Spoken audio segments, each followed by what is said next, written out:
muri kuno kwezi ko turavuga imibabaro ihindurwa umunezero. Dusira mu kandi imibabaro ihindurwa umunezero. Ndugizwe gatoyi imibabaro ihindurwa umunezero. Imisi yose niko Imana yabigeze, murabizi umwana ntavuka ngo umuvyeyi acagira ibise. Umuvyeyi atangura kugira ibise hama hakaza umwana. Iyo umuvyeyi atanguye kumva iyo mibabaro yitwa ibise, hacakurikira iki? Abazi neza yuko hagiye kuba kuvuka, umwana agiye kuza. Uko ibise biba vyinshi cyane niko umwana aba ariko aregereza kuvuka. Nta muvyeyi yibungenza agira ibise atatangura gutuka Imana ngo namahano. Ahubwo hari igihe umuntu amaze kubimenya neza ibise ku muvyeyi aba ari umugisha. Jewe ndazi mu bintu namenyereye ntevye, murazi ko nitangukora Imana nkiri muto, bampamagaye gusengera umugore yafashwe n'ibise. Mugabo bimara umwanya muri hari abantu bagira travail umwanya munini. Ariko umugore nari ngiye gusengera ryari nafise imyaka 17, banjana kuri Prince kuri clinique, bambwira ngo yatevye kuvyagiza ama complications dushaka umusengera. Mugabo byari gambe numvise umuntu avuga ngo tumusengera agira ibise, kuko nubwo byari bimeze gutyo ibise nivyo byari gushaka kumukura aho hantu yarari. Reka mvuge kintu hari igihe aho turi tuhakugwa n'ibihe vy'amarushwa n'ibihe vy'imibabaro Imana yemera ko ducamo. Nari mvuze imibabaro si misi yose iza mu ntumbero yo kutugira nabi. Hari igihe imibabaro iza mu buzima bwacu nk'ingazi tudugira ko kugira ngo dushike hejuru aho tutabwashike. Yamene haswe kumpezegera mbwa ntimpezege muri kiro kibanza. Mugende mubaze abahizi bose. Uyu munsi tugenda tukavuga hano muri nosi ko arabahizi n'abantu baciye mu bihe bitoroshe, ariko ivyo bihe bitoroshe baciyemo bibakoramwo abahizi bahavuye batabara vyinshi mu buzima bw'abantu. Narababwiye imibabaro, amarushwa, ibihe vyo kurizwa, ibihe bitandukanye n'umutahe Imana ibirikiraduha kubijanye n'imihamagaro dufise ku buzima bwacu. Kuko mbabwira ikintu kimwe, murabizi neza yuko abashaka kwiransa muri business ushaka gutangura business atamutahe. Siriko biko muranyumva. Amarushwa ni kimwe nk'umutahe ijuru riduha kugira ngo dushobore gukorera Imana neza muri buno bugingo ataco duhajije, turi abantu tuzi neza ivyo turiko turakora. Siriko biko muranyumva muri kiro kibanza. Siriko biko muranyumva muri kiro kibanza. Umunsi umwe ni histoire yabaye, umushirije umwe w'umujene yopera umuntu yari kumwe n'umutama abizobereyemo, aramubwira ngo amasantimetero aya a gauche, hanyuma aramubwira ingene aza gukata. Mugabo asanga yihenze, wa muntu acagira aravirirana acarapfa. Wa muntu aravuga ati jewe ibintu ngira sivyi wanje. Mugabo wa mutama yagera gukora operation yabikora umengo nye ibintu vyiwiwe. Atambwa ati shawe nivyo wavuki, atariko jewe nivyo niyigiye gusa. Atiko wewe itandukano ryawe naje twese turabashurije, mugabo itandukano ryanje na wewe nivyo wavukiye, nanje nivyo niyigiye. Wa mutama aramubwira ngo ntiwihende, suko arivyo navukiye ahubwo nuko arivyo nacize. Aramubwira ati nabantu bangaye bamaze gupfira mu biganza. Aravuga ati n'uyu umwe apfuye. Aramubwira ati umunsi hazopfa 10, uwa 11 uzomukora nkaho arivyo wavukiye. Iyo uhuye no mu businessman atarahomba ntacazogufasha igihe wowe uri kurahomba ukeneye wahombye. Hari abantu bahomba bagaca bumva umengo isi yose irubamye. Siko bimeze. Hari igihe bibanza kuja munsi, ariko mugabo kandi ibintu bimanutse cyane hasi aba ari ibintu biriko biritegurira kuduga hejuru. Sinzi ko abantu bimwe mufise muri kiro kibanza bariko barumva ico ndiko ndavuga. Iyo bubaka inzu izogera kure, iyo nzu mu kuyubaka bamaza kwimba bamanuka. Uko biba bibi umanuka umeneza kariko bizoduga cyane atagisobora kubihagarika. Nico gituma Paul yaciye avuga ngo nuko rero tunezeregwe amarushwa yacu, kuko amarushwa yacu haleluya ariyo adutera kwihangana. Ntuzokwihangana utabanje gucishwa mu marushwa. Ukwihangana ugatera kudatsindwa no kugeragezwa. Iyo wamaze kuronka kwihangana ntuzocindwa muri buno bugingo. Sivyo gusa, ugudatsindwa no kugeragezwa bikadutera kwizigira. Bibivuga ngo uko kwizigira ntigutetereza. Imana irashaka ko tugera ahantu tugira ukwizigira kutazokwigira n'umunsi n'umwe kudutetereza. Umuntu yizigiye Imana ntazokwigira atetegwa. Numva ameni yabizigiye Imana muri kino kibanza. Iyo baravuga ngo umunsi yikanguriye kungirira neza, arabizi neza ko ntashobora kumuheba, ntashobora kumwibagira. Hari umunsi yikangurira. Bibiliya kivuga dusomye 8:21 havuga ngo mu mahema y'umugorotsi humvikana ijwi ry'impundu n'iry'agakiza. Iki ni Imana ishaka. Hari abantu jewe ntazoshobora gufasha naho ndi apotre kubera ko ivyo bariko baracamwo jewe ntabiciyemwo, ariko hari abandi bantu muri kino kibanza bazoba abafasha beza ubuzima bw'abandi bantu, kuko ivyo bazoba bariko barahura navyo birivuga ngo tubirura uko natwe twiruwe. Biragoye ingene wirura umuntu nawe utigeze wirugwa. Uko uzofasha umuntu niko nawe wafashijwe. Amaruswa n'umutahe. Imana yemeye ko tubabazwa n'umutahe.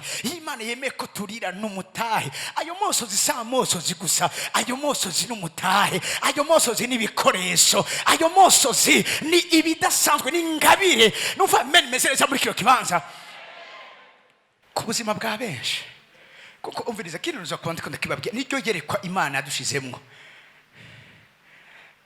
Ntituriho ku bwacu, ariko turiho ku bw'ubwami bw'Imana bwa mbere na mbere, ariko kandi turiho no ku bw'abandi. Vuga uti ndiho ku bw'abandi. Hari umuntu ndasenga Imana ntuzove muri buno bugingo utamenye uwatumye uza hano muri inoze. Ndasubiramo, ntuzove muri inoze utamenye uwo waziye, ab'Imana yakuzaniye. Sinzi gituma mutari ko muravuga amen, ariko cyari kibanza cyiza cyo kuvuga amen. Urasi iyo uhuye nk'akarorero umutima wanjye uranezerwa kuko mubona avukiye mwebwe murimo. Nawe ugende umenye abo wavukiye. Umunsi umwe wisanga uri kumwe n'imfubyi zitagira icefo n'icaruguru, uvuga ati ni mwebwe mwatumye nza hano muri inoze. You are the reason of my existence. Ni mwebwe mpamvu yanje yo kubaho. Umunsi umwe ubone uri kurakora akazi ngene abantu bariko barazamuka mu byo uri kurakora, uvuga ati burya ni mwebwe mwatumye ninjira muri business. Hari ikintu kimwe nigeze kuvuga muri kuno kwezi, sikute nakivuzemo mbwa numva nuno kwibutsa. Gira umuntu herwa ndi wawe ati mu bwami bw'Imana ndacakenewe. Je gutumuca wumva aya majambo twe deko hanze mpani ngoga aya majambo. Ariko ino bakabiri igice cya 4 mu 16 turavuga ngo nico gituma tutihebura. Gira umuntu herwa ndi wawe ati nico gituma tutihebura. We got a confidence, tugira confidence, tugira confiance muri twebwe kubera ivy'Imana iducishamo. Hari gihe uhura n'ibintu ukavuga ati ibi bintu umengo ndabiza ahantu. Urazi uhuye n'umudayimoni mwigeze guhura ntabwo bofise bwiwe. Mugabiwe n'umudayimoni mutarahura, warakwanikira ko bisaba kumanza kumenya ivyiwe, amabanga yiwiwe. Ivyo ni mu bijana na deliverance. Mugari gihe ngerano muri deliverance ngo ati izi dayimoni ziko zirakora muri aba bantu, izi turamaze guhurira ahantu. Haleluya. Kubera ko yama dayimoni yabwiye babahungu basikiwe ngo Paulo turamuzi. Haro zijya dayimoni zari zarahuriye na Paulo. Ndasenga Imana umviriza mugiraho muhuriye mumenyane, bamenye neza ko utari umuntu asanzwe muri buno bugengo. Nimwasubira guhura mu gihe kizoza nturindura ruha, bavuga ati uyu yadutsindiye yadutsindiga. Numva ameni mezeza muri kino kibanza. Hari igihe kimwe Abisirayeli baba ahantu, ijambo ry'Imana rivuga ngo nuko abo bantu bacika ivutu bumvise kuza kwabo, kuko bari bafise amakuru yabo. Hari igihe umviriza uko kwa Abisirayeli ataco bakoze, niki cyatumye Baraki ahamagara Baramu waze kuvuma Abisirayeli. Ntaco bari bamugize, yabonye gusa ahantu bashagaje. Aravuga ati ndaza amakuru y'abarya abantu barinze basagaza harya, nuko no ngaha bamaze kubaharura karahabo. Baba ntimumve ico ndiko ndavuga. Hari abantu iyageze ahantu dizo aje muri service kanaka, aje muri societe kanaka, akihinjira n'uri hejuru atangura avuga ati uyu ni wagiye kunsubirira. Kubera iki? Baraza amateka y'uwo muntu. Hari igihe umuntu niyo batanamuzi ashobora gushikiriza iciyumviro mu nama, iciyumviro ciwe, umugambi wiwe, canke uravyumva interano yiwe, abantu bose bakumva uwo muntu ari wagiye gufata lori, dari wagiye kurongora. Nta bantu birashikira ngaha. Ndashaka ko mutahura neza yuko aho Imana ikeneye ko tugera, after suffering haca haza suffering, haca haza ibihe by'iminsi mikuru. Ugere ahantu uvyumve neza ko siwe bo kujonjogora. Bivuga ngo amahanga arajonjogora imbere yabo. Siwe bo kujonjogora, siwe gucika ivutu, siwe kwibaza ngo mbega bizoca bigenda. Siniko umuntu yakaramva muri kino kibanza. Siwe kwibaza ngo nije nzogenda canke niwe azohaguma. Ubimenye neza yuko aho uzoba ugeze nibo bazogenda, si uzogenda. Niwe bazohitamwo, sibo bazohitamwo. Niwe bazokwizera kuko hari ivyo Imana yaguteguyemwo, hari ivyo Imana yagucishijemwo. Urabizi ko ahantu hagiye ufise mission, urabizi ko ahantu hagiye ufise ubufasha bw'Imana, urabizi ko ahantu numva meze neza muri kino kibazo. Intambara imbere ko tuyitsinda mu buryo bw'umubiri, tubanza kwitsinda mu buryo bw'ivyiyumviro. Nico Dawidi yakoreye Goliyati. Dawidi yagiye kugwana Goliyati yamaze kumutsinda mu vyiyumviro. Abantu benshi muri kino kibanza baratsindwa kubera ko mu vyiyumviro vyaho bamaze gutsindwa. Wamaze gutsindwa kuko wamaze kubona yuko umviriza uko ibiciro biduga iki gihugu ntizoshaka kukiba, wamaze gutsindwa. Batuza tuduga, ikibazo kiri hehe? Uyu munsi bashize ko 500, ngurega bashaka atanyama dusubira kurya, hagiye k'igihumbi. Bashira ko badashira ko genda goma mu vyiyumviro vyiwawe.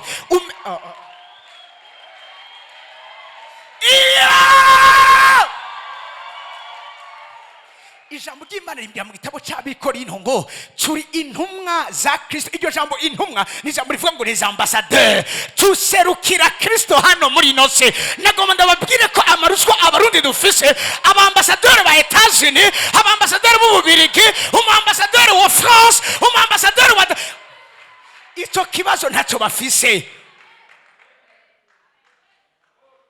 Siniko mureka mva muri kino kibanza. Nimba Etats-Unis yamuzanye, ntabaho muri standard y'ubuzima bw'abarundi, abaho muri standard y'ubuzima bwo muri Etats-Unis. Bibaye ngombwa Uburundi butagira igitoro, Amerika irakimuzanira n'indege, irakimuzanira mu bundi buryo bundi. Wewe uzotonda ariko we ntazotonda kuko mu gihugu ciwe ntibatonze. Abaho nk'uko igihugu ciwe kiriko kirabaho. Shaka ndababwire kino kintu, turi mu Burundi ariko duserukira ijuru mu Burundi. Turi mu Burundi ariko turi abambasaderi b'Imana hano mu Burundi.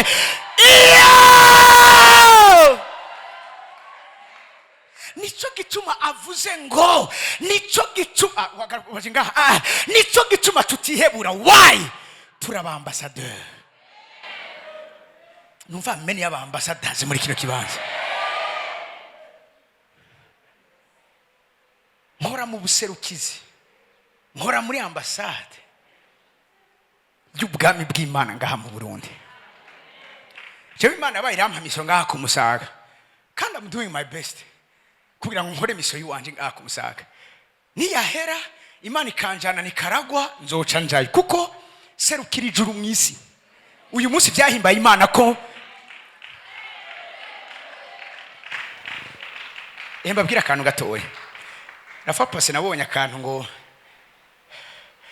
umunsi mpuzamakungu wahariwe umukobwa wo ku Musaga.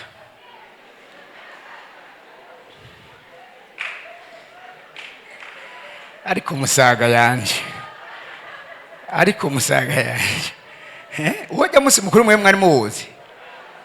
Talk to me. Ujya munsi mukuru mwe mwari muwuzi? Biba ku Musaga gusa, ivyakorewe ku Musaga gusa. Nubwo abandi babikora umengo bariko barimoka, jewe nigishijwe n'Imana ukunge ndabihinduramwe ibihe vyiza.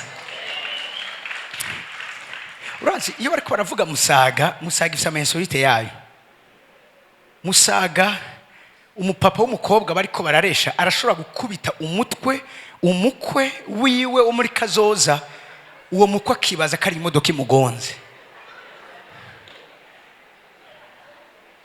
ivyo biba kumusaga gusa. Papa Jean biba kumusaga gusa. Umukobwa agenda ari ukangabwira papa we atarankubise nde naka yaramuza atari hehe ati ari hajya agenda ari rukanga agiye kwihorera umukobwa wiwe. Wa muhungu amubonye atarakwicasha ivyo ukoreye umukobwa wiwe. Wa muhungu ari rukanga yirukanze umupapa caca iruhande baca barahura aca mukubita umutwe. Wa muntu akubiswe umutwe ngo fata plaque ufata plaque mwayibonye fata plaque. Ufite umutwe yakubiswe yumvise ari imodoka imugonze kumusaga gusa niho biba. Listen, jewe sinzi ivyo bovuga vyose kuri Musaga. Jewe nzi ko Musaga izovamwe inyenyeri zifise umuco ugera kureca. Sintwara umuntu areka aranyumva. Burya inyenyeri zose ntizinganye imico. Hari inyenyeri yuravye hejuru mu bicu ubona zidariko ziraboneka neza. Mugakaba n'ikindi kinyenyeri kindi ubona gifise umuco uboneka, umuco wacu ugera kure. Izo nizo nyenyeri zigiye kuva hano ku Musaga Imana turungitse gukorera twe na sijewe jenyene nawe we urimo numva ameni message muri kino kibanza. Dutegeza gufata abantu batagira ivyizigiro tukabahindura mw'inyenyeri zo mu runganwe rwabo zimurika mu mwijima. Abari mu mwijima bagashikirwa n'umuco bagasubizwa mu ivyizigiro bakakira imihamagaro bagakorera Imana bagakunda umwami bagashika mu bikomeye. Abavyize n'vameni yanyu muri kino kibanza. Iyo niyo miso dufise. Mbwira umuntu arimo ati iyo niyo miso dufise. Haleluya. Avuze ngo nico gituma tutihebura kubera ki turazi. Mbwira umuntu arimo ati turaze. Haleluya. Mariya ntiyigeze agira ikibazo igihe vino yari yakamye muri bwa bugeni bw'Ikana i Galilaya, kuko yarazi uwo bari kumwe yuko ashobora kurema vino yo mw'ijoro akayizana hano. Nta bwoba abazi nta bwoba bagira. Kiba ngo muzomenya ukuri nako kuzo iyo uzi neza icuri Imana yakugize k'Imana cyane itarahezanya nawe. Ikiri kintu gikomeye cyane gose. Mbwira umuntu ati Imana ntirahezanya nanje. Nivuga ngo ntibirarangira, projet ntirahera. Nimba projet itarahera ni kuvuga ngo umusahara uracahari, imodoka y'akazi iracahari, vya bindi vyose vyo mamito vyose biracahari. Baba rusiko bakiri muri kino kibanza. Iyo umuntu akazi kontra itarahera abazi neza kazoriha inzu, abazi neza kabana biwe bazokwiga. Numva mbere message muri kino kibanza kuba tarahezanya natwe gukora ico yatuzaniye hano muri no se gukora. Umviriza, turacyahezagirwa, turacyatwenga, turacaba mu misi mikuru, turacyirugwa. Agasangwa tarahezanya natwe ntibirarangira, ntidushobora kwihebura. Vyoba bibi, vyoba nabi, ariko icyo tuzi ni kimwe, atarahezanya natwe azobidusohoramwo. Haleluya.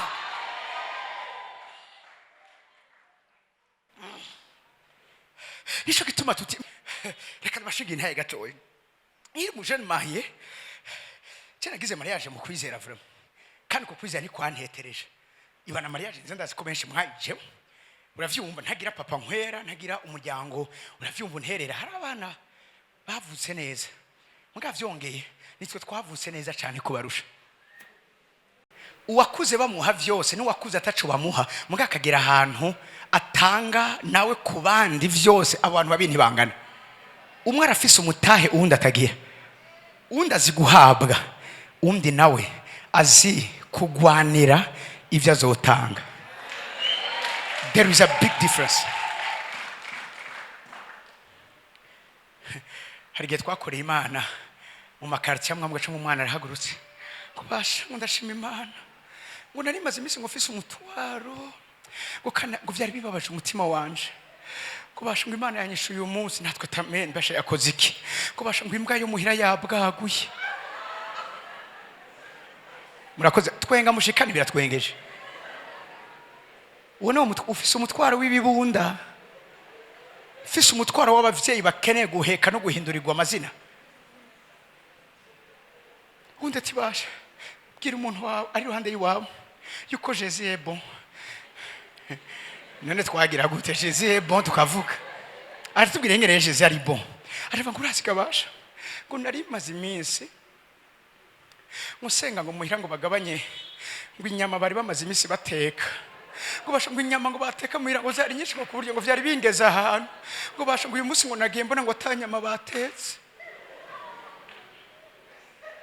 mfuye kumusaga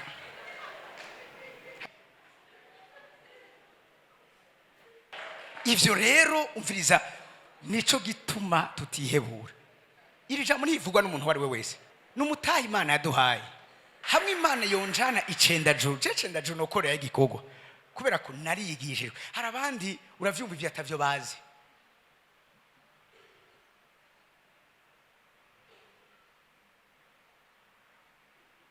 twaragize ishengero amashikanwa yose babita gute yose nyene baharuwe nyene som total cyaba ari 3,250 kandi ayo mashikanwa yatangwa mu gihe turiko turubaka asineze kwabira affaire ya boutique ni bande bazi affaire ya boutique tujana nuno muvyeyi Pastor Kanyange kugura igasire ya rouge iri hariya mugabo bari batanze ama petite coupure y'amarundi ku rugezo ayo mafaranga atashobora gukwigwa mwishakoshi umuhindi yitwa Meta hajya Meta muramuzi muri Asiatique sanga agomba yugane muzewe usifunge arambwa munatafuta nini dushaka sire ya rouge aravuga ikiro kimwe kigwa aya kiravuga ni sawa chafata amafaranga yose nari ifise ndayasuka hasi yagomba yugare petite coupure gusa inoti ya 10,000 imwe ntiyari irimo yari kuva he dutangwe guharura 30 minutes 45 minutes aho n'ibihumbi 180 gusa tuko turaharura 180,000 cyanumva ravuze ngo ngo sasa ngo hini affaire lakini ya boutique donc aya n'amafaranga mwadandaje mu boutique cyangwa ni hini affaire ya kanisa ngo wini affaire ya kanisa ne bakuna tabie moya ya 10,000 nta yari ihari none umunsi ni duhari ubu nogenda ahantu bari kuri urwo rugezo no babwira ngo nico gituma mudakwiye kwihebura kuko n'umutaha Imana yampaye kandi utwo dukeya turiko tuvamo binini kandi nuba aho tugeze nako ndabwire yuko kinyabwoya kitaraheza transformation yacu metamorphose yacu turacabandanya guhingurwa mu misi iri imbere abari bazi ko turi binyabwoya bagiye kubona utunyugunyugu dusane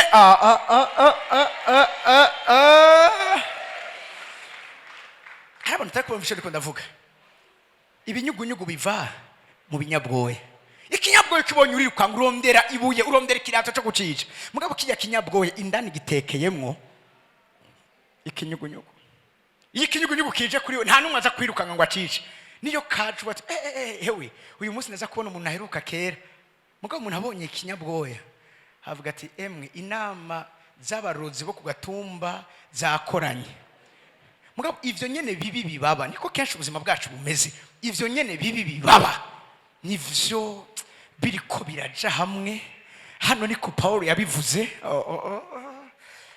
ndabivuga cyangwa ndabireke Petero wa mbere cya 5:9 aravuga ngo mumugwanye mufise ukwizera gushikamye samushaka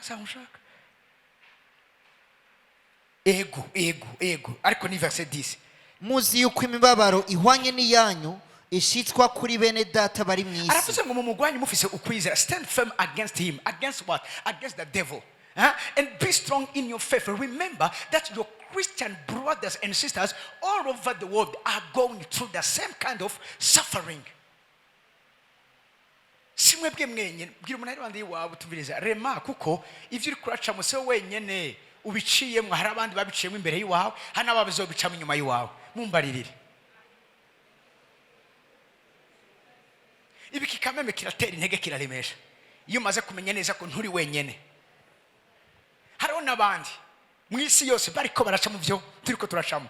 Ariko ndakunda verse 10 rero mu yinyandiko ku gishima ryango c'imitima yanyu, uno murongo w'icumi hatsavuga ngo kandi Imana igira ubuntu bwose. Mbwira umuntu rero ati hari Imana igira ubuntu bwose, hari Imana igira ubuntu bwose.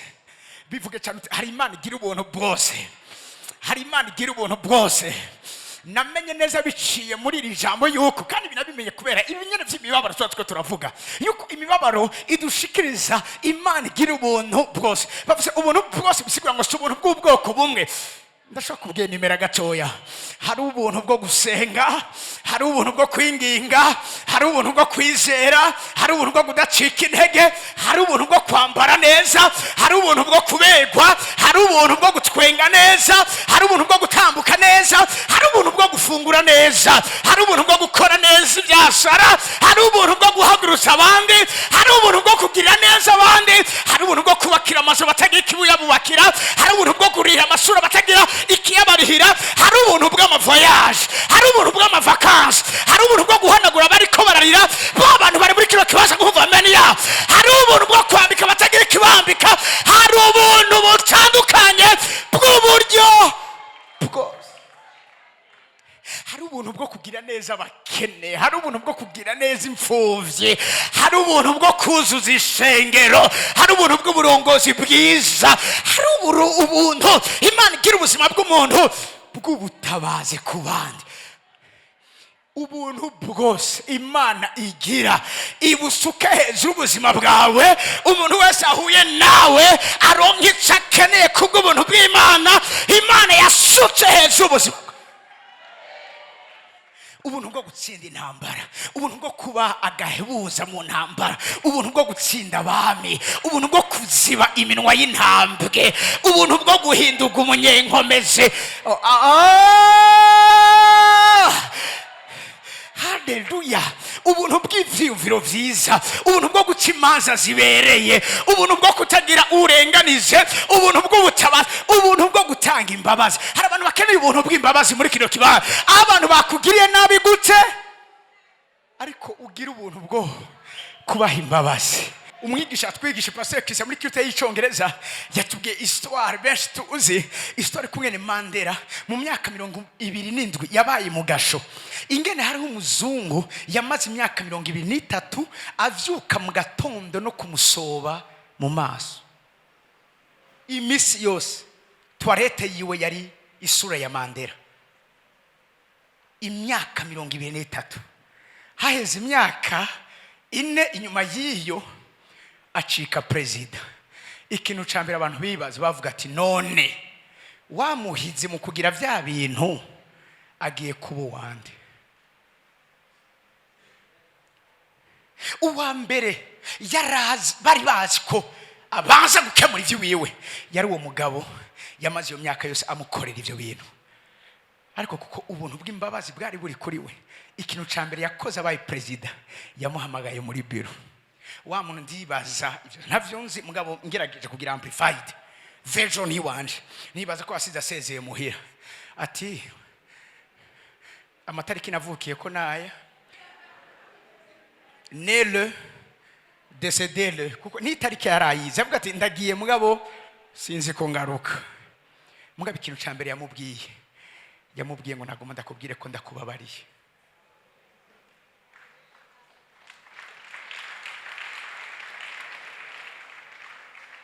After 23 years amukorera ivyo bintu. Hari abantu bakeneye ubwo buntu just akantu gato yagusa rafa pasi numvise inkuru y'umukozi w'Imana yambabaje cyane gose. Reka kandi mbe ndayibabwire gatoya. Yari umukozi w'Imana akoreye Imana cyane gose. Hanyuma rafa afuye habigikorane mugabo habigikorane hari kindi hari ko arabikiriyo cyo umukozi w'Imana. Uwo mukozi w'Imana yateguye ico gikorane, Imana iramwaleva imutwara mu ijuru, iramugendagendesha mu ijuru. Mugakimujana muri quartier y'abahizi banesheje aribo natwe tuzoba turimo. Umuntu yari yibaza acarabaza ati mwonyereka abaheruka kuza, abaheruka gutabaruka.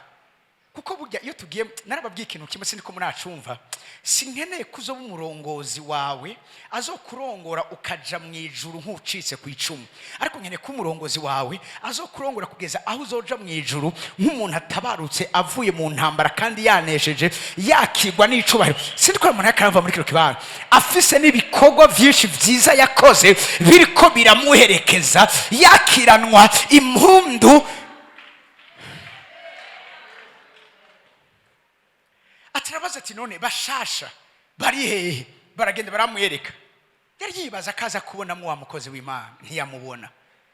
Havuga ati naho nta handi bashasha bari atoya, abo utabona ngaha ntibaje ngaha. Harababara mu mavuye muri iryo yerekwa, agenda muri cakiriyo acamagara umugore wiwe, aramubwira ati cyari ikintu kimbakiye.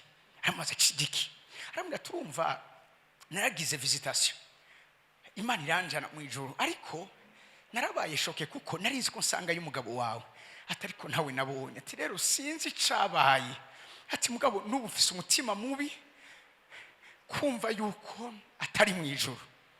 Wa mugore ataraturika ararira, aramubwira ati mukozi w'Imana ntubabare umutima, kuko ivyo wabonye n'ukuri, jewe ndabizi ko umugabo wanje atari mu ijuru. Tubizi gute? Aramubwira ati abantu benshi bari bazi urya muntu aguma ari karatwenga, ati mugabo hari ikintu yari afise benshi batazi. Ati yari afise muri we ugwanko gwamutuma adashobora kubabarira, ati ku buryo no kukanyuma ati yapfuye turi kumwe. Namubwiye umuntu ababariye umukozi w'Imana mukomerekeje, aravuga ati shake nje muri gehinomu hako ndamubabarira. Ati yapfuye guheza kuvuga iryo jambo, ako kanya kaca karaca. Ati rero birambabaza abantu bariko barashinga intahe, atariko jewe ndazi ukuri ko yarangije nabi. Imana iduha ubuntu bwo gutanga imbabazi. Sindi gituma ntumvise amen meseza muri kino kibanza. Imana iduha ubuntu bwo gutanga imbabazi.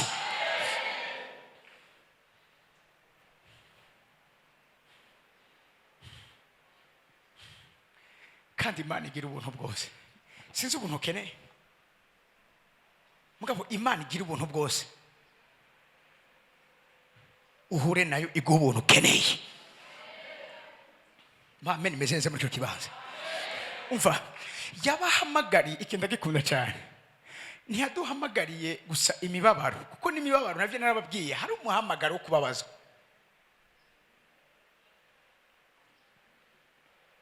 Yohana Umubatiza yavuze gute? Uje inyuma yanje azobabatiza muri mpwemu nahe no mu muriro. Abantu benshi bacaza ngo umuriro ngo n'umuriro wa mpwemu yera. Umuriro wa mpwemu yera uri muri mpwemu.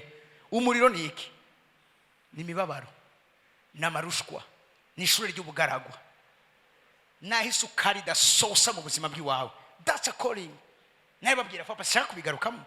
Yaduhamagariye kubabazwa. N'umuhamagaro kubabazwa. Parce que nababwiye n'umutahe, nababwiye ubushize imibabaro n'amarushwa n'umugongo uhetse ivyiza dukeneye muri buno buzima.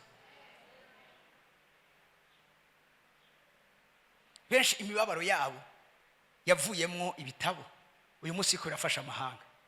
Benshi imibabaro yabo yavuyemo amatitre y'amakonference, uyu munsi yatumye bamenyekana mu isi yose. Uwitwa Oprah afise imyaka 9 yabaye abusé sexuellement na papa wiwe n'abantu batandukanye. Uyu munsi nijwi ry'abatagirijwe mu isi yose. Joyce Meyer n'igicamutumye abarurangiranwa. Si bihe vyiza yabayemo, nibihe bibi ko nawe yabayeho mama we wamaze gufa afatwa ku nguvu na papa wiwe imyaka irenga.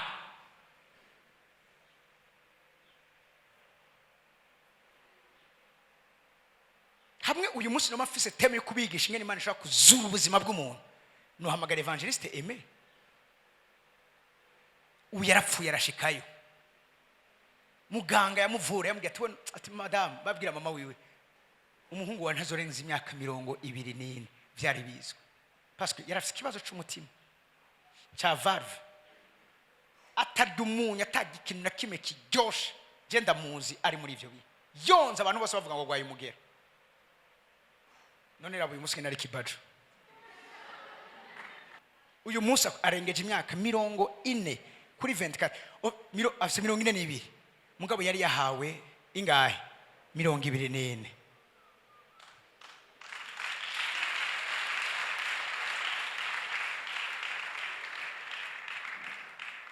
ndabizi abatari bake murafise intaye tugiye kuzokuma mu minsi iri imbere. Imibabaro yacu, amarira yacu y'akanya ka none n'amashapitre y'ibitabo vy'ejo tuzokwandika.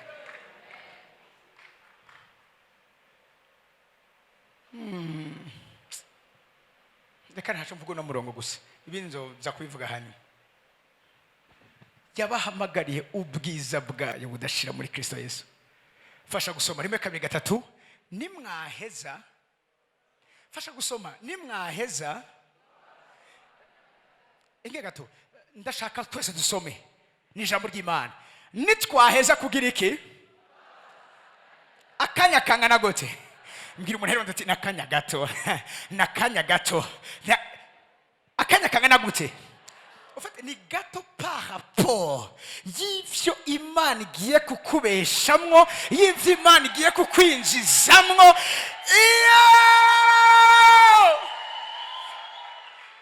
Nimwaheza kubabazwa kanya, ndakunda Bibiliya, nakanya barakuvuga ngo nakanya gato, rivuga ngo ntibizokwica, ntibizokukuraho, ntibizokurandura, biriko birarengana. Nimwaheza, kandi birivuze ngo tuzoheza. Ndafise inkuru nziza ku muntu ariko arababazwa muri kino kibanza. Uzoheza kubabazwa, bizohera, siko bizohora, siko bizokwama. Nivy'akanya gato, nivy'akanya gato, bizorengana.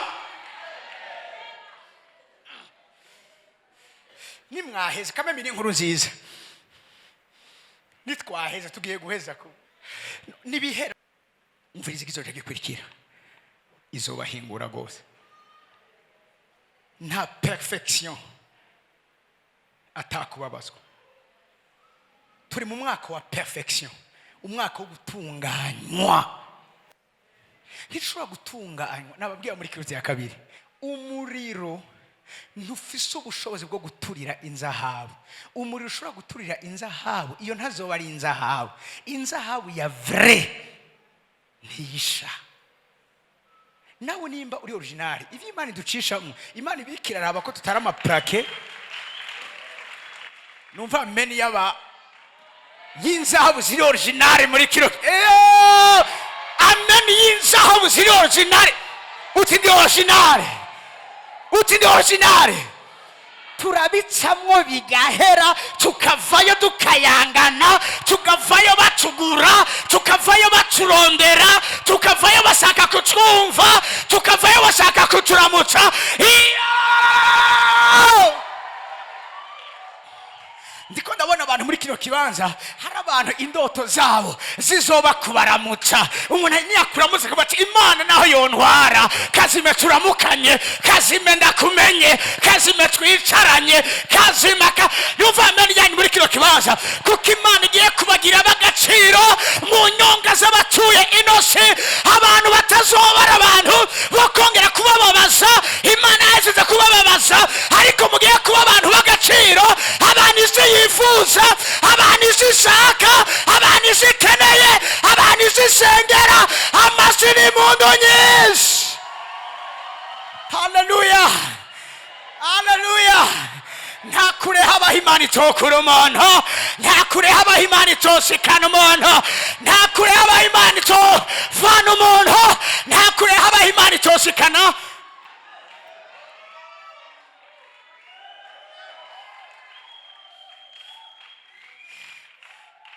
Uwo bahora bakumira, uwo bahora bibagira, uwo bahora batanezwe, niwe bagiye gutangura kurondera ijya mbere. Sinzi ko hari abantu ndiko ndahanurira muri kino kibanza, sinzi ko hari abantu ndiko ndavugishwa ko muri kino kibanza aho ivya mbere bitegurwa hari uko babanze kuvyemeza. Ivyo nibiva hande, biva mu gihe duhejeje kubabazwa, Imana ikaduhingura gose. Iyo iduhinguye gose tukavayo, iyo bavuga ngo ninaheza kuvuga kigwa, nzosohoka nakaka ngayangana n'inzahabu. Birahera, ubukene burahera, agasuzuguro karahera, kurenganywa birahera, gutabwa birahera, kwankwa birahera, gucirirwa imanza mbi birahera, narivuze birahera. narivuze bigiye guhera, birahera, birahera, birahera, kandi bigiye guhera. Bagiye kukubona mu bibanza batari bakwitezemo, bagiye kugusanga wageze aho bifuje gushika.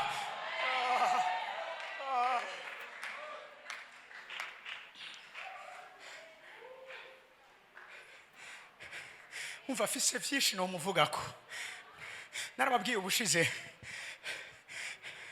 we gonna be the history makers. Abantu bagiye gushiraho, muravyumva, amateka. Ngoma ndabiba ijambo abantu bari aho, ariko nabo n'abana banje mugiye kuba abanyamateka.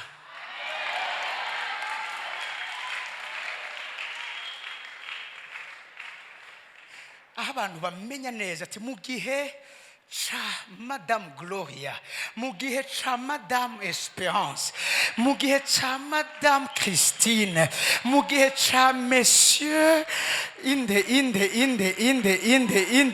hashira izina rya aturazi ko ata muntu yapfa kenyutse. Urazi ko umuntu wese yarangiza neza. Urazi ko ata muntu numwe atagirirwa neza, atafashwa. Urazi ko ata muntu numwe atitabwaho. Numva ameni meze neza. Maguru yanyu.